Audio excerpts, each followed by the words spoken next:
Мэдээ үргэлжилж байна.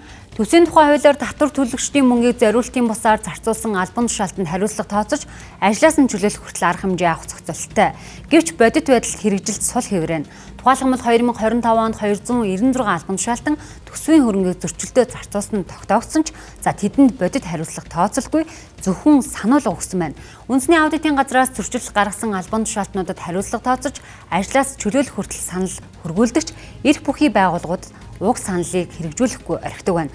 Мөн ийм шийдвэрт үндэсний аудитын газар дахин гомдол гаргах эрхгүй нь хариуцлагыг нэг хэлээд мартах дүрмтэй болгосон байна.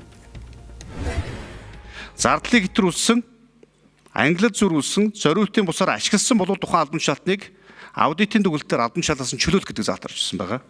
Яг энэ гурван заалтын дагуу та бүхэн хэнийг нэг одоо ажил албан тушаалаас нь чөлөөлөх, хариуцлага тооцох ийм дүгнэлт гаргасан нь. 296 сахилгын шийтгэл ногдуулах албан шаардлага хүргүүлсний 242 буюу 81%. Өмнөх онуудыг үлдэгдэл 93 сахилгын шийтгэх ногдуулах албан шаардлагын 86 буюу 80% албан шаардлага тус хэрэгжсэн байна гэсэн ийм дүгнэлт гарсан. Дунджаар бол 80 гаруй хувьтай энэ албан сахилгын шийтгэл ногдуулах албан шаардлага бол хэрэгжиж байгаа. Гэмт хэргийн чанартай гэж үзээ шилжиж байгаа асуудал дээр бид нар бас хууль хяналтын байгууллагатайгаа авилгатай тэмцэх газар улсын ерөнхий прокурортойгоо одоо бас энэ талаар ярилцж байгаа.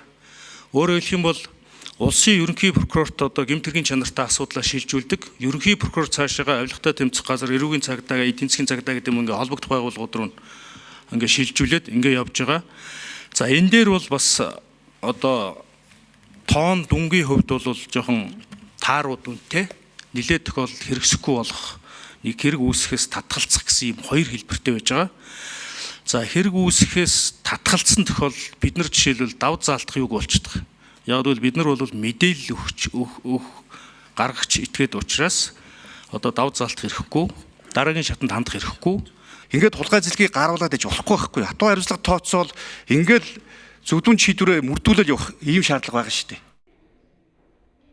Энэхүү үндэсний аудитын газар төсвийн мөнгийг шамшигдуулж, дур зоргоороо аашилж байгаа хурган дарганаас сануул гарах хэмжээ авахаас өөрөөр эрх мэдэлгүй шүдгүү арслан гэсэн нэр хоч зүүсээр байна. Харин төсвийн тухай хууль зөрчсөн этгээдүүдийг томилсон дарга сайднаар нь толгойг нь нилээд өнгөрүүлдэг байдал хэвийн үзэгдэл болж хэвшжээ. Иймээс үндэсний аудитын газраас хийсэн хяналт шалгалтаар санхүүгийн зөрчил гаргасан албан тушаалтанд тооцох хариуцлагыг томилсон даргаас нь хамаарахгүйгээр хариуцлага тооцдог эрх зүйн орчныг бүрдүүлэх нь чухал байна.